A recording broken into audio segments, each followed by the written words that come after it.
Shalom, selamat pagi Bapak, Ibu, Saudara-saudari di dalam Tuhan Yesus Kristus. Hari ini kita berjumpa kembali. Hari ini kita mengucapkan syukur pada Tuhan yang luar biasa, dahsyat, selalu menjaga kita, melindungi kita, sehingga hari ini kita sehat, kuat karena anugerah dari Tuhan Yesus Kristus. Bapak, Ibu, Saudara-saudari dalam Tuhan Yesus, mari kita masuk dalam doa. Bapa, kami ucap syukur kepadamu. Pada pagi ini kami datang di hadirat-Mu. Kami mengucap syukur atas kebaikan-Mu. Engkau selalu mengasihi kami, selalu memberi terbaik kepada kami, sehingga hari ini kami bisa menyembah, memuji di tempat ini. Ini semua ada kemurahan hati-Mu, Tuhan. Sebentar lagi kami akan mendengar sabda-Mu, berbicara kepada kami, Tuhan. Biar kami bisa mensimak dengan firman-Mu dengan baik dan bisa melakukan sesuai kehendak-Mu. Di dalam nama Tuhan Yesus Kristus kami berdoa. Haleluya. Amin. Pada khotbah pagi ini judulnya bagaimana menghadapi penderitaan atau persoalan dengan iman kita. Nah, kita tahu pada akhir zaman ini banyak orang berkeliling membuat kesaksian tentang imannya. Tetapi bila tiba saatnya untuk membuat sesuatu penyataan dalam kondisi yang buruk, ceritanya akan berbeda. Nah, kita bisa baca Alkitab 1 Petrus pasal 4 ayat 12 sampai 19. Saudara-saudara yang kekasih, jangan kamu heran akan nyala api siksaan yang datang kepadamu sebagai ujian, seolah-olah ada sesuatu yang luar biasa terjadi atas kamu. Bapak, Ibu, saudara-saudari dalam Tuhan Yesus Kristus, kadang-kala kita mengalami penderitaan. Ternyata penderitaan itu adalah sebagai ujian. Kalau kita lulus dari ujian tersebut, ada sesuatu yang luar biasa terjadi atas hidup kita. Karena penderitaan kita bersumber dari kehendak Allah yang baik. Penderitaan tersebut juga memiliki tujuan yang baik pula, yaitu menguji kemurnian iman kita. Nah, kita bila lihat lagi 1 Petrus pasal 1 ayat 7. Maksud semuanya itu ialah untuk membuktikan kemurnian imanmu yang jauh lebih tinggi nilainya daripada emas yang fana, yang diuji kemurniannya dengan api sehingga kamu memperoleh pujian-pujian dan kemuliaan dan kehormatan pada hari Yesus Kristus menyatakan dirinya. Jadi api bukanlah musuh emas. Sebaliknya, api justru membuktikan keistimewaan emas. Nah, kita baca lagi ayat ke-13. Sebaliknya, bersukacitalah sesuai dengan bagian yang kamu dapat dalam penderitaan Kristus, supaya kamu juga boleh bergembira dan bersukacita pada waktu Ia menyatakan kemuliaannya. Sikap yang perlu ditujukan adalah bersukacita.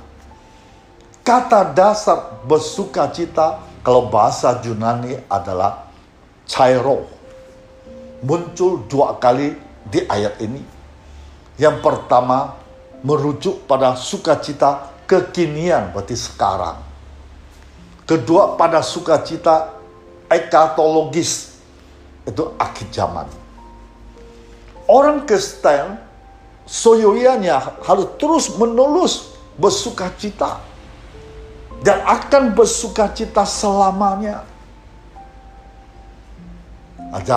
Jadi kalau sukacita ekatologis atau akhir zaman itu diterangkan dengan partisipasi bahasa Yunani agaleo menoi, berarti bersukacita dengan sukacita yang besar, atau bersukacita luar biasa, atau bersukacita berteriak kegirangan.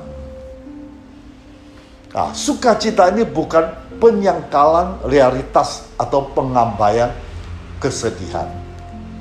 Rasa sakit itu adalah nyata. Rasa sedih pun kadangkala muncul bahwa Allah tetap mengontrol dan bahkan mengarahkan penderitaan untuk kebaikan kita. Nah, pemahaman seperti inilah seharusnya lebih dominan menguasai diri kita. Nah, kita baca lagi ayat 14.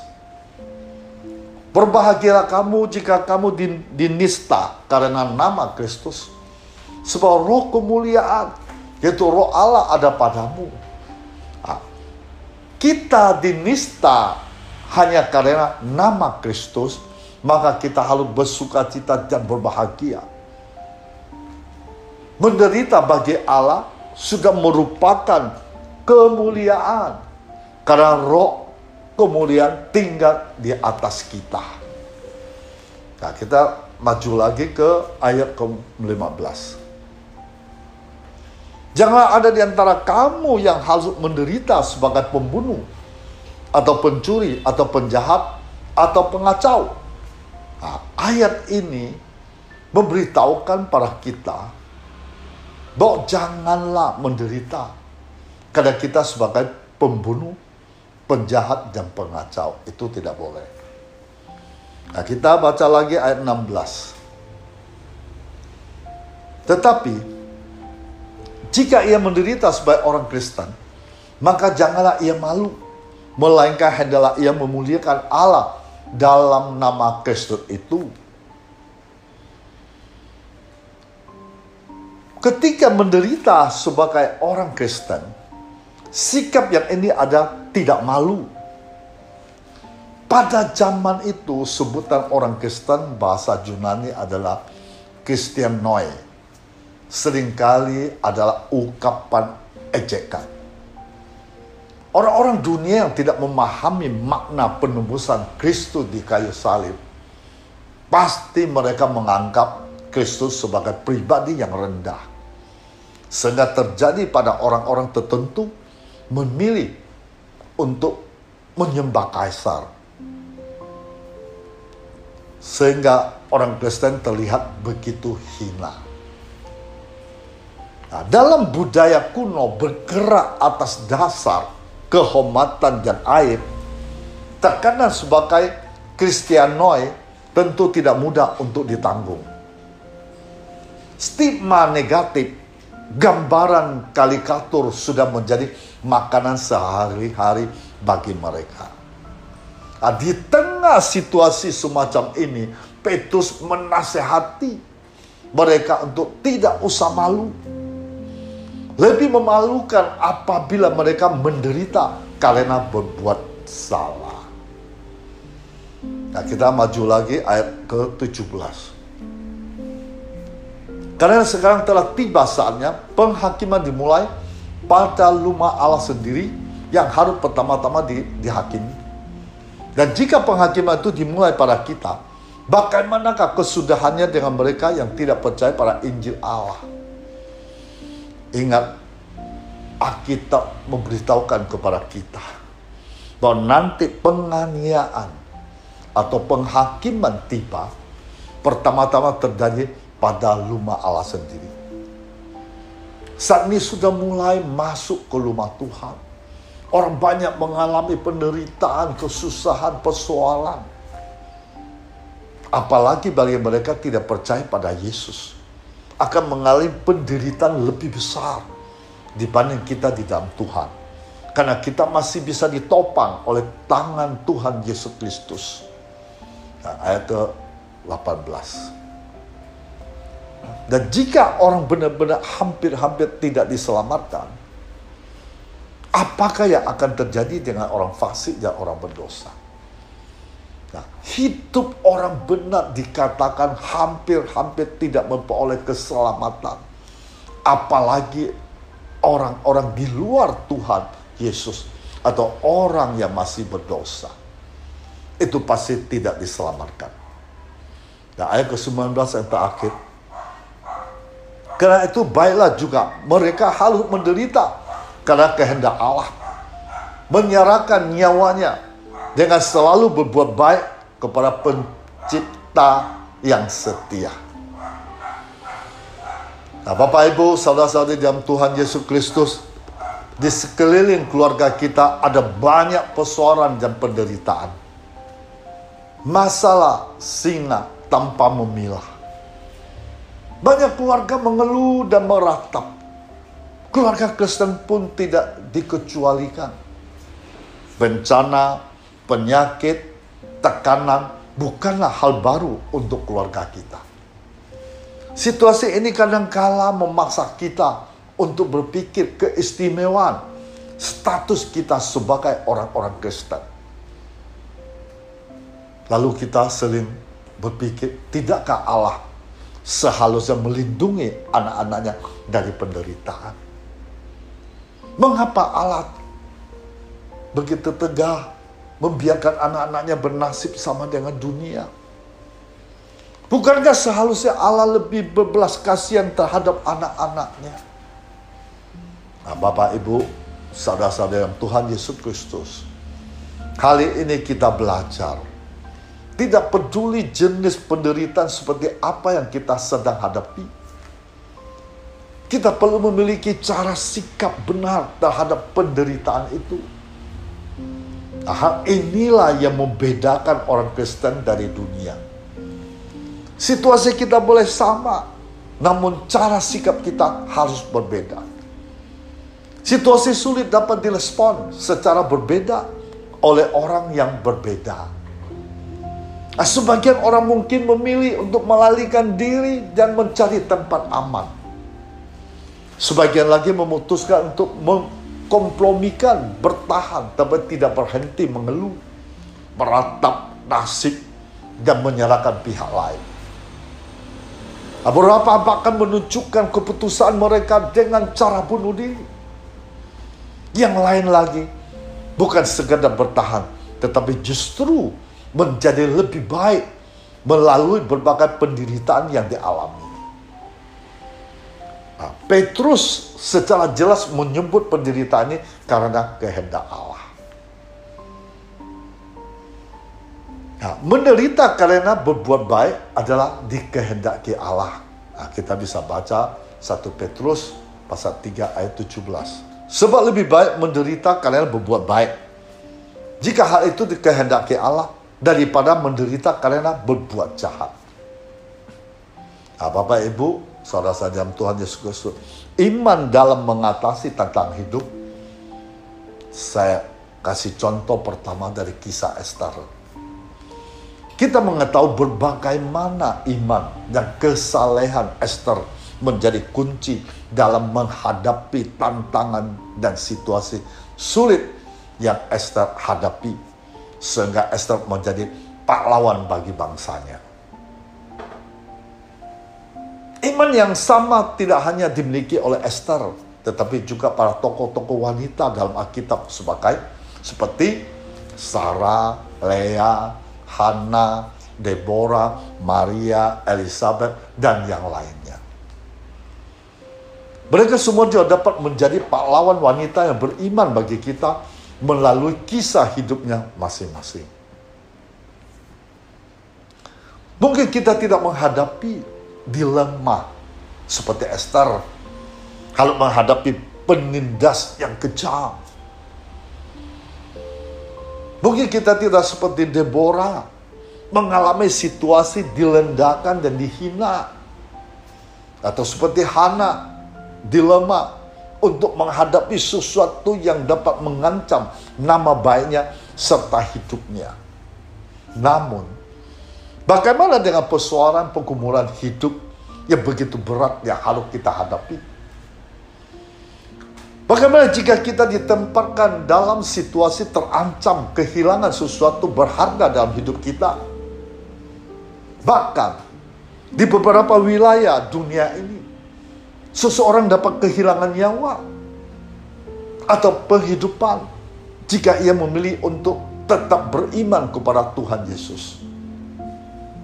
Nah, apa yang harus kita lakukan untuk dapat memiliki iman, keteguhan hati ketika menghadapi situasi hidup sulit dan menyesatkan? Nah, kita lihat berikut adalah beberapa langkah yang dapat kita lakukan untuk tetap beriman, memiliki kekuatan dalam situasi sulit yang kita hadapi. Nah, pertama, kita menghadapi situasi yang sulit adalah kita harus berpaling pada Tuhan. Karena Alkitab menjadi buku paling banyak memberi referensi kepada kita akan kasih pertolongan Tuhan kepada umatnya. Dalam kitab Mazmur, kita bahkan berkali-kali menemukan ayat yang menyaksikan iman, kepercayaan kepada Allah sebagai sumber kekuatan dan pertolongan. Nah, sebelum dan sesudah menjadi raja, kita lihat Daud selalu menjumpai bahaya, musuh, pengkhianatan, serta pergumulan berat dalam hidupnya. Namun, Daud menemukan pengharapan di dalam Tuhan, seperti dinyatakan dalam Mazmur 28 ayat 7. Tuhan adalah kekuatanku dan perisaiku. Kepadanya hatiku percaya. Ia tidak pernah gagal dalam pengharapannya. Lalu Mazmur 23 menjadi bukti akan pemeliharaan Allah dalam hidupnya. Seperti pemazmur, hendaknya kita juga berpaling kepada Allah, mengandalkan Dia dalam setiap kesesakan dan kesukaran yang kita hadapi. Maka Yeremia pasal 17 ayat 7. Diberkatilah orang mengandalkan Tuhan, menaruh harapannya pada Tuhan, menyatakan berkat yang dijanjikan kepada setiap orang mengandalkan Allah. Dan satu-satunya cara bagi kita untuk mencari, menemukan Tuhan adalah dengan berdoa, senantiasa menyediakan waktu untuk membaca firman-Nya. Melalui waktu-waktu itulah kita dapat bereaksi, menjumpai Dia secara pribadi, mencari pertolongannya. Nah, hal yang kedua, bagaimana untuk mengatasi penderitaan atau menghadapi tekanan berat dalam hidup kita adalah dua, kita harus mengenyahkan takut, tolak takut itu. Khawatir sesungguhnya bersifat manusiawi, tetapi kecemasan terus-menerus dirasakan akan menciptakan keadaan paranoia, atau ketakutan berlebihan dalam diri kita. Nah, firman Tuhan memiliki ratusan pasal menekankan kepada kita untuk tidak menjadi takut, karena efeknya melumpuhkan, lambat laun mematikan pengharapan pertumbuhan iman kita. Nah, kita akan begitu berfokus kepada diri sendiri sehingga tak mampu berfokus kepada Tuhan untuk melihat karyanya Tuhan dalam hidup ini. Nah, jika kita merasa takut dan cemas akan situasi yang tengah terjadi dalam hidup kita, ingatlah akan perkataan Tuhan dalam Yesaya 41 ayat 13. Sebab aku ini, Tuhan Allahmu, menopang tangan kananmu, yang berkata kepadamu, jangan takut, aku akan menolongmu. Jadi Bapak Ibu, saudara-saudara dalam Tuhan Yesus Kristus, kita harus buang kecemasan, ketakutan kita dengan segera ketika kita menghampiri. Jangan membuatnya menjadi semakin besar sehingga perlahan-lahan melumpuhkan kita. Camkanlah selalu dalam benak kita bahwa Allah berkuasa atas hidup kita, bukan masalah atau situasi dalam hidup ini. Tuhan yang menciptakan langit dan bumi, serta yang tidak menyayangkan putranya untuk menyelamatkan kita. Masa kan tidak akan menolong kita dari kesesakan atau tekanan yang ada dalam hidup ini. Nah, Bapak Ibu, yang ketiga, untuk menghadapi tantangan berat, Yang ketiga, kita harus tidak menghindar, tetapi bertumbuh. Tidak menghindar, tetapi bertumbuh. Ketika Allah mengizinkan kesesakan terjadi dalam hidup kita, ingatlah bahwa Allah menginginkan kita untuk memiliki iman, karakter yang murni, yang hanya dapat terjadi, teruji melalui penderitaan dan kesulitan. Allah lebih peduli pada kekudusan kita dibanding kebahagiaan kita, karena kekudusan lebih memiliki nilai kekekalan. Setiap orang yang dikasihinya pasti memiliki saat-saat penderitaan, kesukaran pada waktu-waktu tentu saat Tuhan menghendakinya. Tidak ada yang terbebas dari hal itu. Maka kita lihat Ibrani 12 ayat 6. Ibrani 12 ayat 6. Karena Tuhan menghajar orang dikasihnya, dan ia menyesah orang yang diakunya sebagai anak.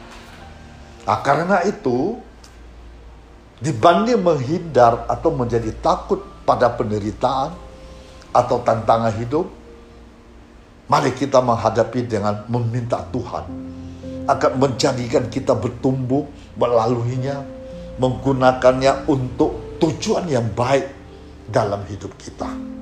Nah, kita baca lagi Roma pasal 5 ayat 3-5. Dan bukan hanya itu saja, kita malah memegang juga dalam kesesaran kita. Karena kita tahu bahwa kesesaran itu menimbulkan ketekunan. Dan ketekunan menimbulkan tahan uji menimbulkan pengharapan. Dan pengharapan tidak mengecewakan. Karena kasih Allah telah dicurahkan di dalam hati kita oleh Roh Kudus yang telah dikaruniakan kepada kita. Jika kita mengasihi Allah dengan sungguh-sungguh, menginginkan agar kehendaknya terjadi dalam hidup kita, kita dapat mempercayainya bahwa apapun yang terjadi kepada kita akan mendatangkan kebaikan dalam diri dan jiwa kita. Yang keempat, kita harus percaya akan pernyataan Allah. Sebelum Maria mengandung, malaikat Gabriel datang kepadanya untuk menyatakan kehendak Tuhan, sekaligus juga untuk memberitahu kekuatan kepadanya. Malaikat berkata, "Salam, hai engkau yang dikaruniai. Tuhan menyertai engkau," kata malaikat itu. Kemudian disambung dengan, "Jangan takut, hai Maria, sebab engkau memperoleh kasih karunia di hadapan Allah." Nah, kita baca lagi Lukas 1 ayat 28-30. Ketika malaikat itu masuk ke rumah Maria, malaikat berkata, "Salam, hai engkau yang dikaruniai, Tuhan menyertai engkau." Maria terkejut mendengar perkataan itu, lalu bertanya di dalam hatinya, apakah arti salam itu? Kata malaikat itu kepadanya, "Jangan takut, hai Maria, sebab engkau memperoleh kasih karunia di hadapan Allah." Nah, Bapak Ibu, saudara dalam Tuhan Yesus Kristus, dalam sapaan malaikat kepada Maria tersebut terkandung dua pernyataan penting. Bahwa pertama, Tuhan menyertai Maria. Kedua, Maria akan memperoleh kasih karunia di hadapan Allah. Nah, dari sana kita mendapat pelajaran bahwa ketika kita menghadapi pergumulan dan beban berat, Allah sudah mengetahui hal itu sebelumnya. Allah akan menyertai, memperlengkapi kita seperti halnya kepada Maria serta orang-orang percaya lainnya. Bahwa kita akan memperoleh kasih karunia di hadapannya. Hal itu adalah kekuatan serta garansi utama bagi kita untuk dapat menghadapi, menjalani masa-masa yang sulit yang tak dapat kita peroleh dengan sendirinya. Tidak ada satupun kekuatan dari diri sendiri ataupun orang lain dapat menyamai kekuatan serta menyertai yang berasal dari Allah, atau yang dapat memberi damai sejahtera dan sukacita sejati. Lagi pula, damai sejahtera dan sukacita sejati bukanlah terdapat pada saat-saat tenang atau nyaman dalam kehidupan, melainkan yang justru tetap ada saat badai hidup melanda. Itulah tanda pernyataan serta kekuatan dari Allah memampukan kita terus bertahan dalam melalui penderitaan. Akhirnya damai sejahtera, pemeliharaan Allah melampaui akal dan pikiran senantiasa menyertai kita, semua terutama dalam saat-saat terberat kehidupan kita. Tuhan memberkati kita semua. Kita masuk dalam doa. Bapa, terima kasih kami sudah selesai dan kami sudah mendengarkan sabdamu tentang cara-cara menghadapi tantangan hidup kami yang berat. Kami sudah tahu 4 poin ini kami akan lakukan seperti yang dikatakan pada pagi ini. Sehingga kami semakin dekat padamu, semakin mengetahui kekuatan kuasamu yang tak terbatas. Engkau sanggup melakukan segala-galanya ketika kami pegang pada janjimu, ketika kami serahkan penuh di dalam tanganmu, ketika kami tidak melihat masalah kami, tapi kami berfokus hanya padamu, maka engkau bertindak jabak acara dengan ini. Terima kasih Tuhan Yesus Kristus, lewat firman-Mu pada hari ini, kami bisa bangkit kembali, menjalani hidup kami dengan penuh pengharapan kepadamu. Terima kasih Tuhan Yesus yang begitu baik, yang luar biasa. Hamba tetap minta arahkan tangan-Mu yang penuh kuasa keajaiban.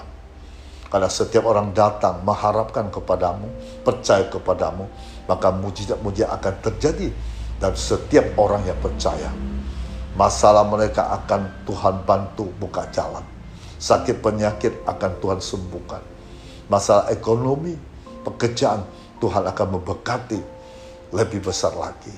Dan apapun mereka inginkan, apapun mereka rindukan, mereka akan mendapat jalan keluar. Karena Yesus juru selamat kami. Karena Yesus Allah pencipta langit dan bumi, sanggup melakukan segala-galanya. Di dalam nama Tuhan Yesus Kristus. Haleluya. Amin. Mari kita tetap arahkan tangan kita ke atas. Terimalah damai sejahtera dari Allah Bapa kita di surga. Cinta kasih Tuhan Yesus tidak pernah berkesudahan. Persekutuan dengan Roh Kudus saat ini sampai Maranatha. Di dalam nama Tuhan Yesus yang percaya katakan amin.